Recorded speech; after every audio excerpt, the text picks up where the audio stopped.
All right. Gotta wait for YouTube Studio. Eventually, YouTube Studio. Oh, and there it is. And there's the notification from YouTube. Hey, what's going on, everybody? Crazy Dog back with another Cleveland Guardians series recap, series preview live stream. And of course, today I'll be recapping the 3-game series against the Tryhards in Kansas City. And I'll be previewing the series against a bona fide AAA team out in Colorado. And of course, that series is in Cleveland. So we'll see how we'll see how that goes. But of course, starting the game against Kansas City, right? The series.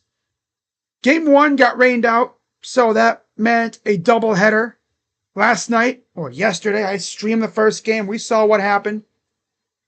Royals struck first with 2 in the bottom of the 4th from a Maikel Garcia homer. And I'll just say this. That dude he had like a generational series. Every time he was at the plate, he was getting a big hit. It's like, damn. Now I know how these opponents feel when Stephen Kwan does something like that. Oh, you're back in Cleveland? Wow, okay. I mean, what we lost? The Royals, of course, won 5-3, mainly from a Garcia homer. Naylor would get a sac fly to get us to within 1.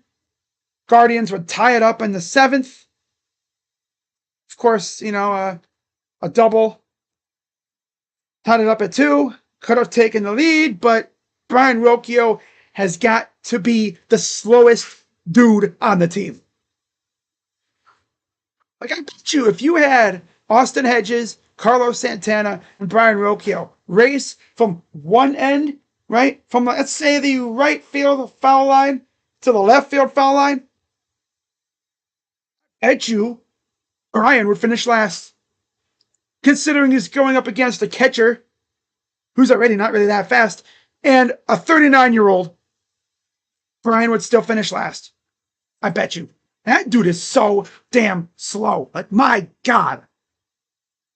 And why didn't Rogie freaking notice? Oh, the ball's already in the infield. Let me hold up this guy and keep it only 1 out. Runners on 2nd and 3rd with Stephen Kwan coming up. Did he not trust Stephen to get the job done? I know Stephen hasn't been his best lately. But come on, you at least got to give him a chance. I mean, if anything, you get a sac fly. And guess what? It's a 3-2 lead. But no. Decided to get ballsy and it backfired. That happened a couple times in that game. Now we go to the top of the 10th, and the Guardians would add a run via Kyle Manzardo, RBI single. And, yeah, like, it's me with Kyle, though. Because he's good. Very good. Yet, Stephen Vogt continues the whole sit him against lefties for some dumb reason. Like, I don't care if he strikes out. At least get him at bats against lefties. Because you never know. You might have struck gold. You might have run into something. Right? Like, what would Stephen Vogt do? I just don't understand. With how feeble this lineup has been, give him a chance. Give him a freaking chance. What do you have to lose? Huh? What do you have to lose? No, Kyle Manzardo can rake against lefties. What else? What am I going to do now? Oh no. Play him more? And maybe that'll give you more incentive to tell Carlos to go hit the golf course. Because that dude is hooked. I mean, I love Carlos. That's my dude. He's a legend here. But he is COOKED cooked. His eyes are cooked. He ain't got no swing anymore. I mean, I think I said this in my stream. He's ass backwards. Like, he's swinging at garbage that he would normally spit at, and he's staring at pitches that he'd normally go after. He's ass backwards. I don't get it. Ever since that series in Chicago, when he hit that 2-run shot to give us the lead, he ain't really done anything since.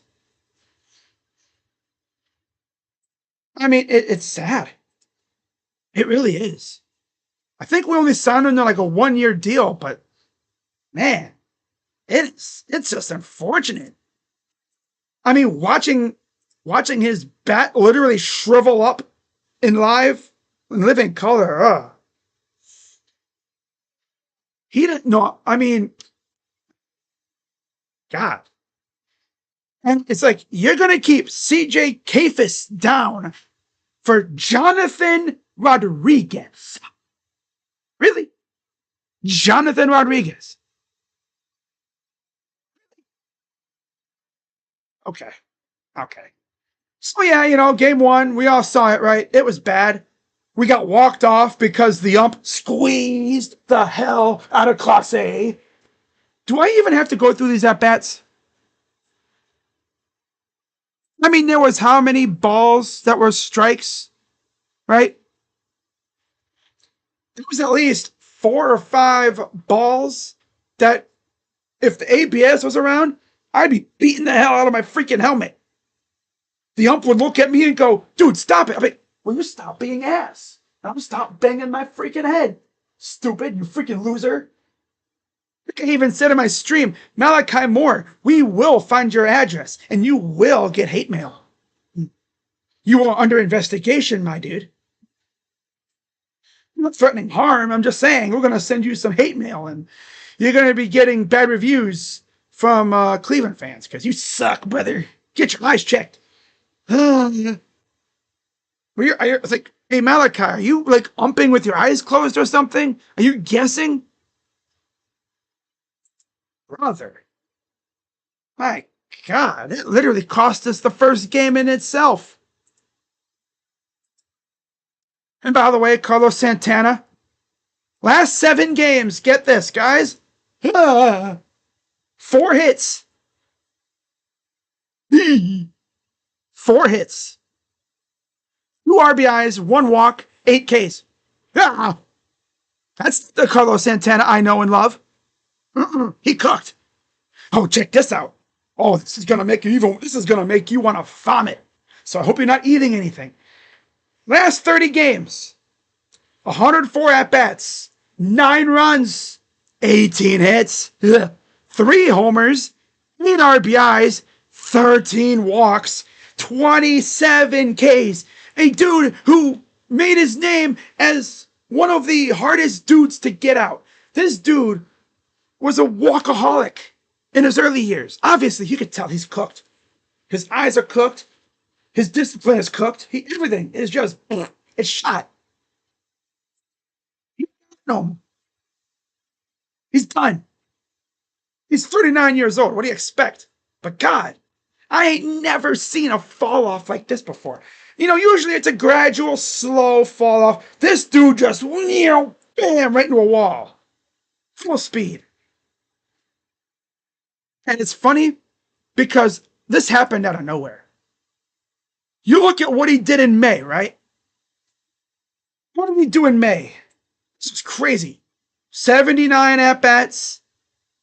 No, 79 at-bats, 18 runs, 25 hits, 43 total bases. Yeah. Home runs, 5.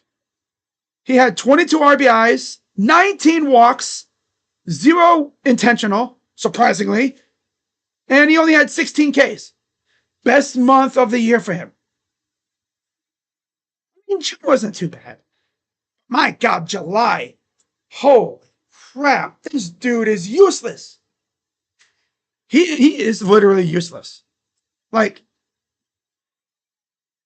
Derpy Entertainment. We freaking suck. Yeah. Mm-hmm. This is just bad. All around, just ugly to watch. So ugly to watch. And it's like watching the Royals, how they do things. It's like guys are getting hits. They're giving up homers to dudes who seemingly I've barely heard of. Cal Garcia is actually really good. So, surprise, surprise. He's good, right? Other than India. Yeah. He's not even bad either. 3-run shot to give him the win. Cruz got the win. He's 3-1, 293 ERA. Clase took the loss. He's 5-3, 330 ERA. Waka, 5 1/3 innings, 3 hits, 1 run, 1 walk, 5 Ks, 353 ERA. Gavin wasn't even bad. 6 innings, 5 hits, 2 runs, 2 walks, 3 Ks and a homer, 351 ERA. So, not the worst from Gavin, but been nice to give him some more run support, I think. I mean, was there how many base runners? Oh, God. We left 10 men on base, 3 for 14 with runners in the scoring position. They were 1 for 12 with 5 left on base. Oh, my God. Yeah. This team faces any sort of good pitching and they shrivel up. They shrivel up. Which is kind of funny because it was hot as heck out there, right? They were shriveled up like a damn prune out there. Hot sun. They shriveled up like a freaking basket of grapes in the freaking hot desert sun. Come on. This team was scalding hot to start, right out of the break and stuff. And then it dried up quick as hell. Someone's got to refill the offensive gas tank because, yeah, we have one of the easiest schedules going into the end of the year. This team ain't going anywhere. But you know what's funny, though? I was thinking about this. Our front office is either going to do one of 3 things, okay? The first thing, and I wouldn't mind this at all. They go out, make some small moves. They see this roster. They're like, okay, we're trying to make a low-key push. This roster stinks. We're going to improve outfield and maybe add a bench bat because, again, like I've said many times, I'm not trying to see J-Rod or Will Wilson up here ever again, which thank God Gabriel Arias is back. But yeah, I'm not trying to see J-Rod get any at-bats, even David Fry. David Fry is as feeble as they come. He'll get a hit every now and then, but he's mostly feeble. I think they rushed him back. Yeah, they rushed him back. That's my conclusion. But Nolan Jones, that dude is virtually useless as well. He'll get a hit every once in a while, but that's like even rarer than anything at this point. They can definitely make some improvements, especially in the outfield. Do you have any names in mind? You know who I have in mind. I've talked about him a few times. Cedric Mullins, Jesus Sanchez, Tommy Pham. If they trade Clase, I'm talking Willie Abreu or someone from the Dodgers, maybe like Paez or something. I don't know. I mean, you know how the Guardians are. They're going to sit on their hands and do nothing. Oh, they're like, uh-oh, we lost to the Royals. Oh, we're done. Just throw everything away. Just eat it all. Just get it next year. Don't sell. Don't buy. Just do nothing. We're moved. Like, but we have a soft schedule to end the year. We could make a run. We're like 3 or so games out of the wild card. If we improve this lineup, I think we can make a good run at it, especially with Bieber coming back. But nobody knows what Chris Antonetti's doing. And the thing about this front office is they never leak anything. The things you see on Twitter are from these writers who seem like they know what they're talking about, but they don't. Antonetti and Chernoff have to be the most tight-lipped GMs or front office members in baseball. You never hear about what they're doing. Like last year, Lane Thomas. Did we even see him mentioned at all with the Guardians? No. Boom, out of nowhere. Traded for Lane Thomas, right? Remember that? Well, how about Alex Cobb? Didn't hear about him either. Boom, Alex Cobb on deadline day.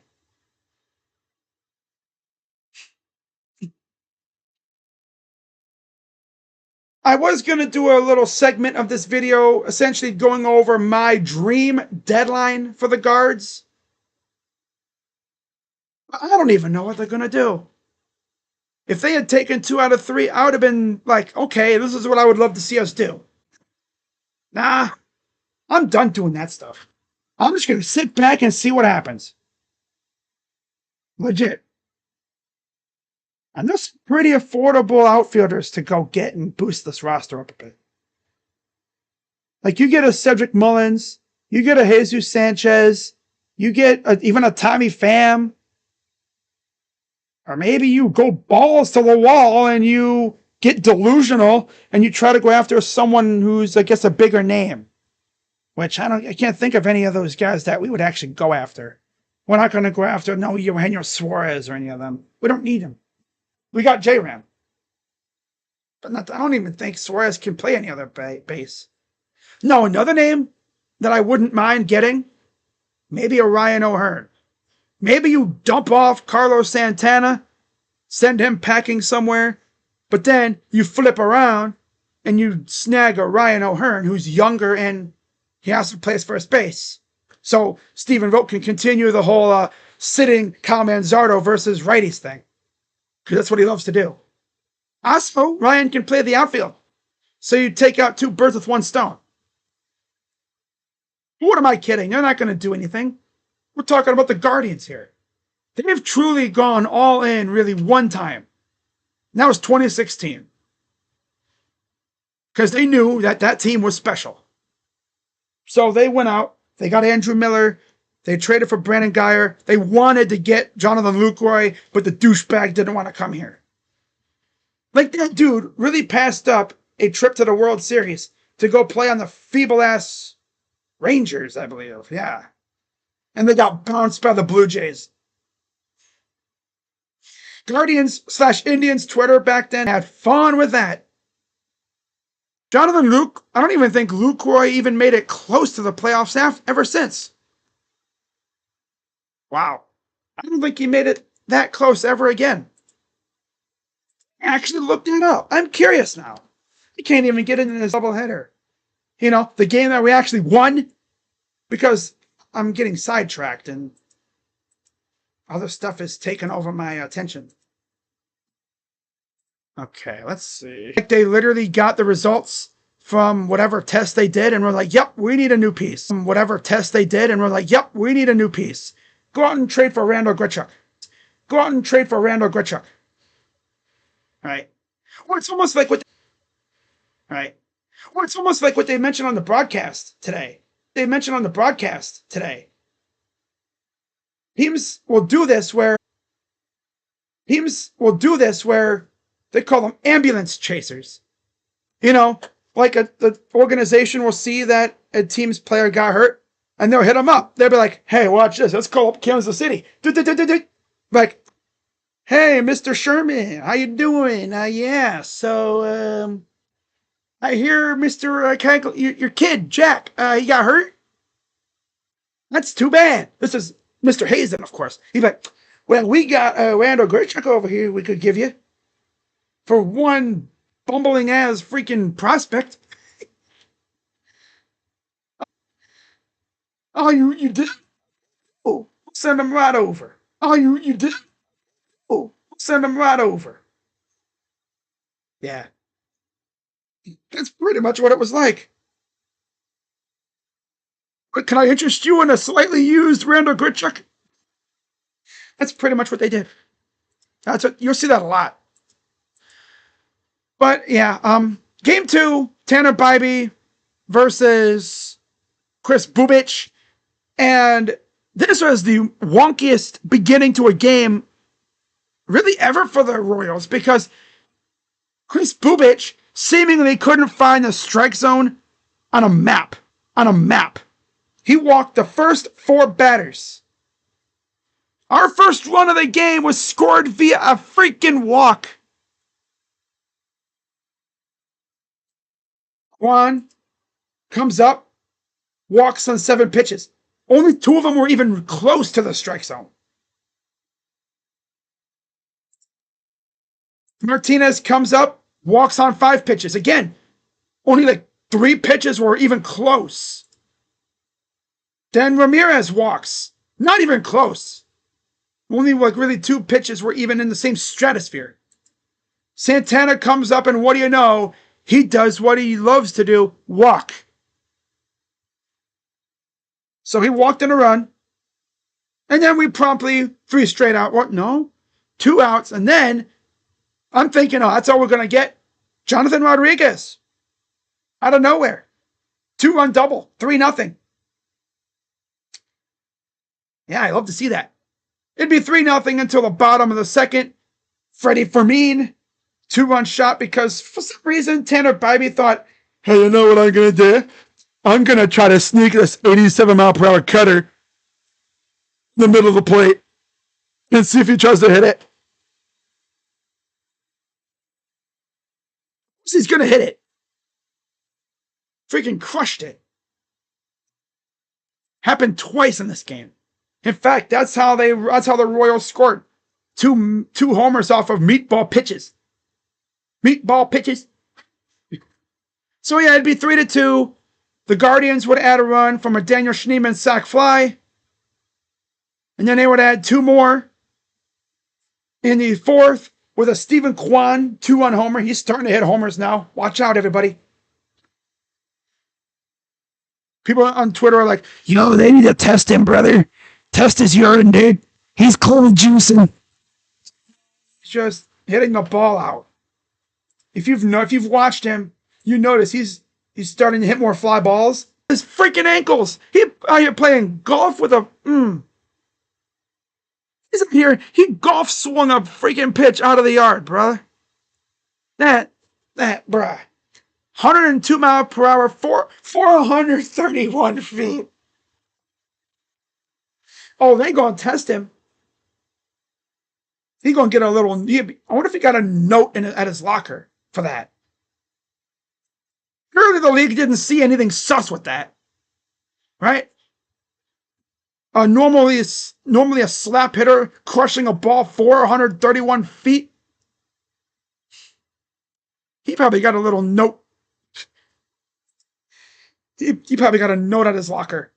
Mr. Stephen Kwan, you are being requested to submit to a test. But anyways, it's 6-2, and then, like I said, Tanner Bybee had to throw one more little delicious meatball that would be hit out of the park by Bobby Witt, of all people. Doing the whole sneaking a meatball past the dude, that, Freddie Fermin, of course, he's going to crush it, but Bobby Witt, I mean, come on, dude.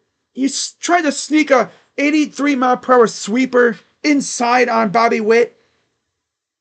He hit it 110 miles per hour, 449 feet.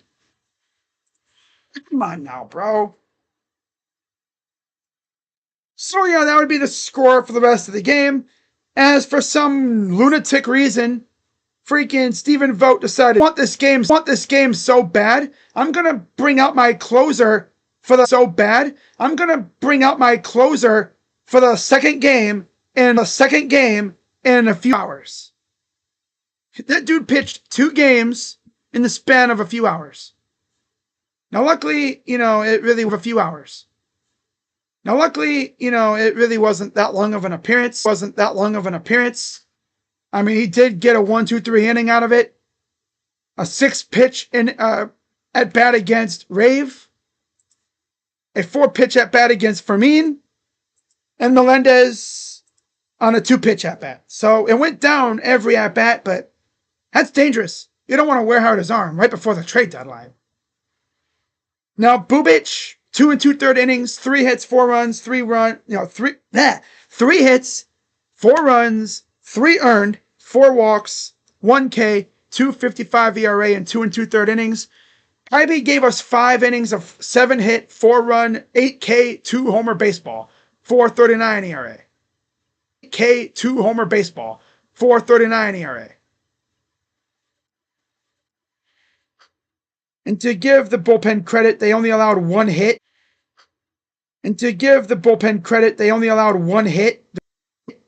Which is great stuff. That's what you want to see out of your pen, right? We've had it happen to us, so it's good to see it happen for us. The win went to Bybee. He's 7-9, 4.39 ERA. Bubic, 8-7, 2.55 ERA. Clase, 24 saves, 3.23 ERA. So then we get to 23 ERA. So then we get to today's game. And it was looking like it was going to be an exact replay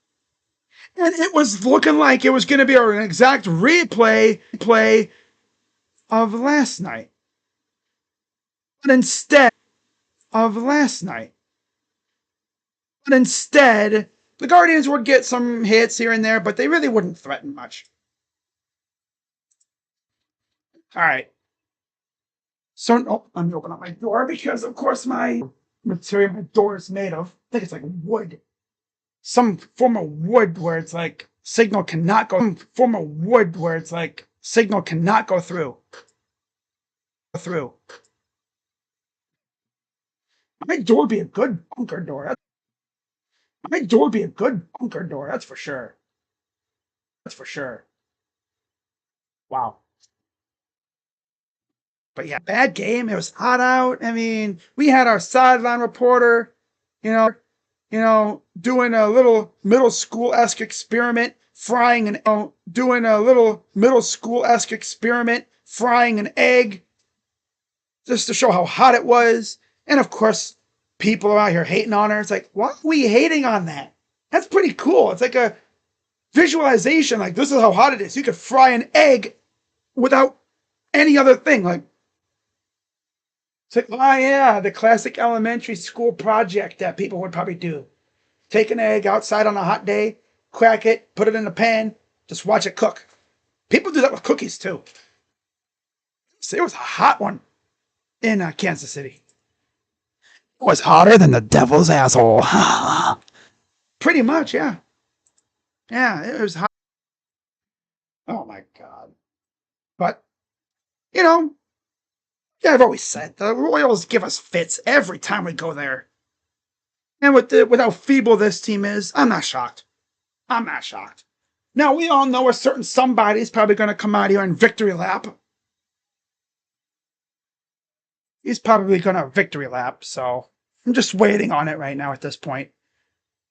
And now let's talk about the series upcoming against old Colorado, who, like I said, they're on a historic pace to be the worst team we've ever seen.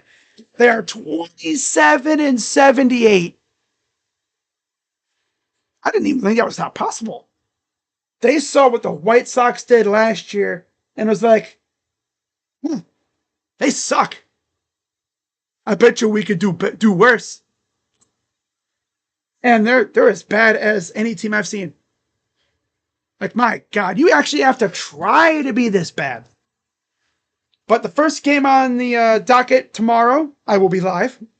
I'm probably going to go live for all 3 games because it is trade deadline season. We're on Trade Watch. Anything can happen. I doubt it will, but you never know. But yeah, Blaylock will take the mound against Slade Ciccone, the madman. I'm going to call him the bona fide, certified madman. That dude has done wonders for our bullpen with his long outings. He tried to do it last outing, but it just didn't work out. But anyways, as I pull that up, let's just wait here in a minute. Of course, Mother Nature's out here once again cooking up madness outside, so we gotta wait, give it time. Every day out here in the summer, it storms. Every day. It's like thunder and is like the symphony of nature out here. Every day it storms. Never ends. Never ends. It's like there's like this big old low pressure system that's just chilling right over my area. It's like, you know what? Let's just keep cooking up storms every day. It's like an endless conga line of storms every day. Mm-hmm. But yeah, Bradley Blaylock will be on the mound for the Rockies. He's coming in with a 1-2 record, 8.67 ERA, and only 9 Ks. Sacconi's 5-4, 3.76 ERA, 60 strikeouts. And Blaylock has only had 5 starts, 7 games, with an 8.67 ERA. He's coming off a win over St. Louis, 5 1/3 innings, 8 hits, 2 runs, 1 walk, no strikeouts. Damn. Slade, on the other hand, coming off a no decision against Baltimore, 6 innings, 5 hits, 2 runs, 2 walks, 2 Ks. Okay. So he's not bad. He's actually had some pretty solid outings for the most part. Except for that game against the A's where he gave up 6. But still, he's good. He's been, like I said, he's been a godsend for our bullpen. Thank God we have a starter who can actually go deep into games. I can actually trust him. And the thing is, too, got him for 6 more years. Thank you, Arizona. Oh, that's right. They traded him. Shh.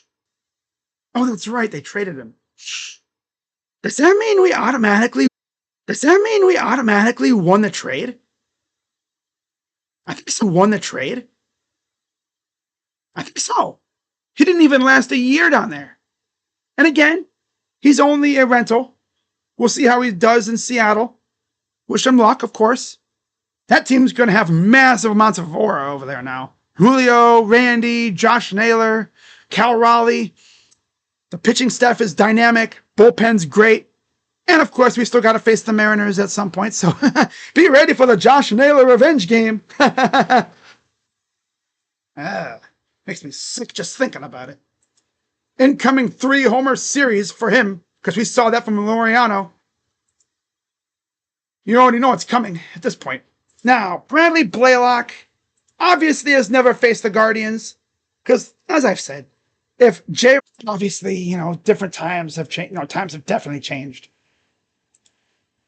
So, yeah, that's pretty much it.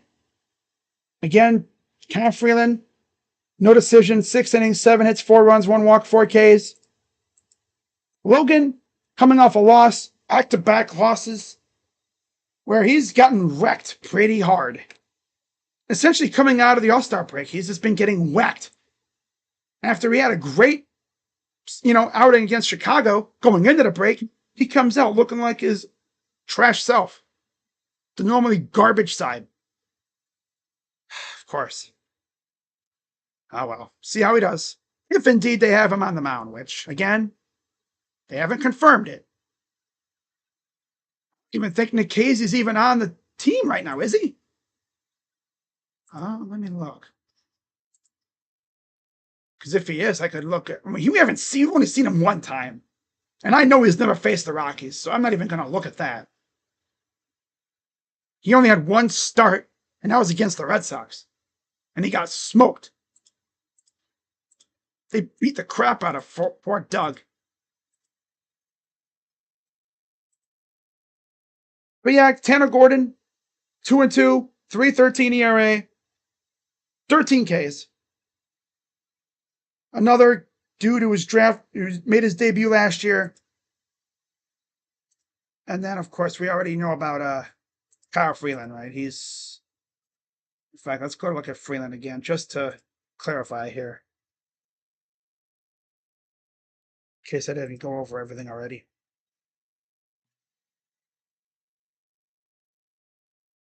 Okay. Yeah, Freeland's 2-10, 74 Ks, 5.24 ERA. Yeah. Okay, so, and he's, of course, a lefty. So that'll be fun. In fact, let me look. I never even noticed this. We have one lefty to face Tanner Gordon. Is he right or left? I'm not even stalling. I'm just curious. Okay, so he's a lefty batter, but he's a righty thrower. Okay, that's weird. If he were to bat, he bats lefty, but he throws right. That's interesting. Okay, okay, and then of course Blaylock, who will start tomorrow. The Bruno are facing a lefty. We're going to see J Rod and Arias. Pretty much what we saw today. And Bradley is a righty. So, yeah, two righties and a lefty. Okay. Again, Blaylock 1 and 2, 8.67 ERA, 8.675.309. It's not 9Ks. Made his debut last year, but he's only had like 5 starts this year. Should be a fun series, hopefully, and hopefully we can be serious again. Because one thing this team has taught me and showed me is that they will beat the crap out of bad teams, which is what you're supposed to do. But it's when you face the good teams, that's where you need to really show out. So I'm expecting at least a 2 out of 3 in this series. Take 2 out of 3. Might lose to Kyle Freeland, but I think we could beat the other two because they're righties and we smoke righties. Then again, we are the Guardians, and I would not be shocked if we only won 1 game. Heck, I wouldn't even put it past these losers to get swept. And like I said, these bozos get swept, or they win only 1 out of 3. Just sell all the pieces that you need to. Clase, gone. Lane, gone. Santana, gone. Hedges, gone. No, they're not going to trade him. God forbid. Kwan stays. Santana, gone. Did I say Santana? Well, if I didn't, Santana, gone. You really want Santana gone, don't you?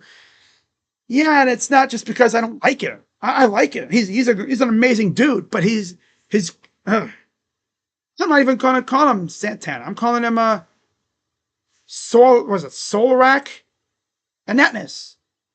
Yeah. Solarak Anatnas. Carlos Santana backwards. He's so backwards these days. I'm just gonna call him his name backwards. So Solarak, get your act together, buddy. Sound like some sort of alien species. The Solarak pit. Oh my god, it's something like the Sarlacc pit. Yeah. He's from Star Wars. Yeah, clearly. All right, guys. Well, I'm going to wrap this up. What's up, Fred? How'd your Twins do, by the way? Clearly, they faced the Nationals. Surely they didn't get their butt beat in, did they? You know, get your faces kicked in by the freaking Nats? That'd be tough if they did. Oh, that would be tragic. But I feel you there. Feel you there. In that case. Okay, let's see what we got here.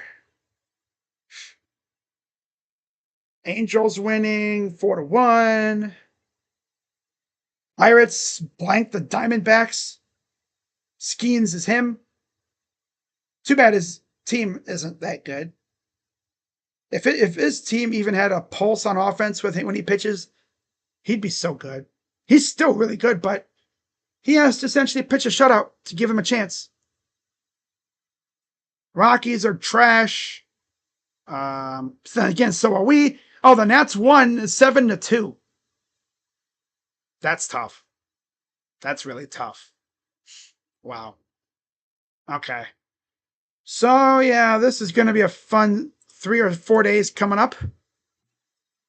And in case you haven't heard already, I will be live for the trade deadline.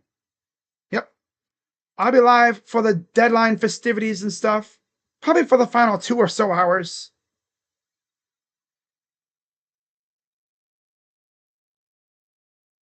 Oh. Yeah, I'm probably going to be live for about 2 or so hours before the deadline. Oh my God, Eric Fede traded to the Braves. Ooh, but he was DFA'd, so that's whatever. I'm not gonna. Wow, for cash and cash. A player to be named later or cash to the Cardinals for Fede. Wow. Okay.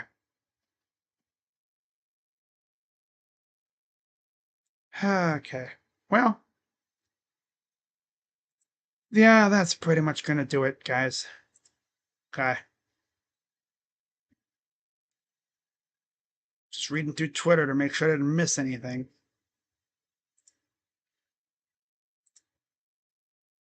All right, I didn't miss anything. Okay, good. All right, just gotta check Twitter real quick on my main channel here, my main account.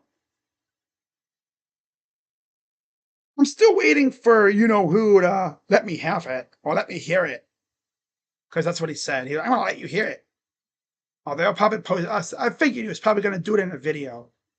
He'll post the video like next week. Oh, that's funny. One thing I've learned, I should just stop engaging with that bozo because it seems like when I do, that brings negative energy and negative aura towards my team. Because I kid you not, me and him went at it on Twitter, and my team goes and does that against Kansas City. So I'm just going to stop engaging with him.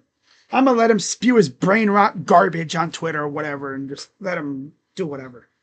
I'm going to make sure that I watch our next stream. Yeah, I'm probably going to be live tomorrow, weather permitting, of course, because you never know these days.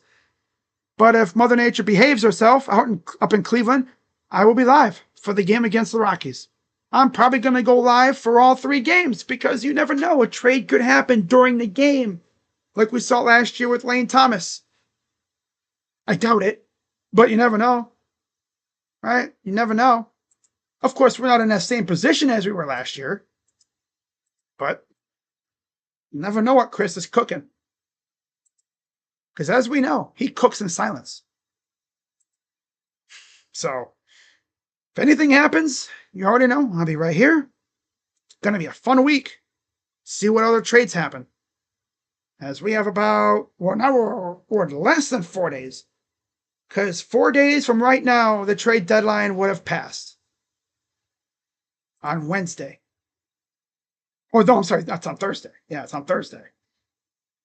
Yep. Deadline is on Thursday. And then Friday is the 1st of August. We will be facing the Twins. 3-game series starting tomorrow is against the Rockies. Off day on Thursday. And then the series against Minnesota starts on Friday. So if we do make a move on Thursday, most likely we'll just be like, yeah, just meet us in Minnesota. Even if we make a move on Wednesday, they'd be like, yeah, meet us in Minnesota. That's what they're going to do. Yeah. Like I've said, guys, my dream deadline right now, we're heading into the series. It was acquire an outfielder, maybe a good bench bat, and then possibly a reliever. But now I'm kind of leaning towards sell off all your impending free agents and maybe you soft buy a good outfielder to boost the lineup. But I don't think they're going to do that. I have no idea what they're going to do.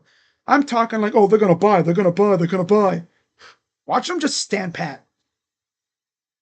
Watch them literally do nothing. Probably will. I'm prepared for it. I'm prepared for whatever. So, yep, that's going to wrap it up, guys. And I will see you all tomorrow. Have a good rest of your night. And, yeah. Final week before the deadline here. It's deadline week.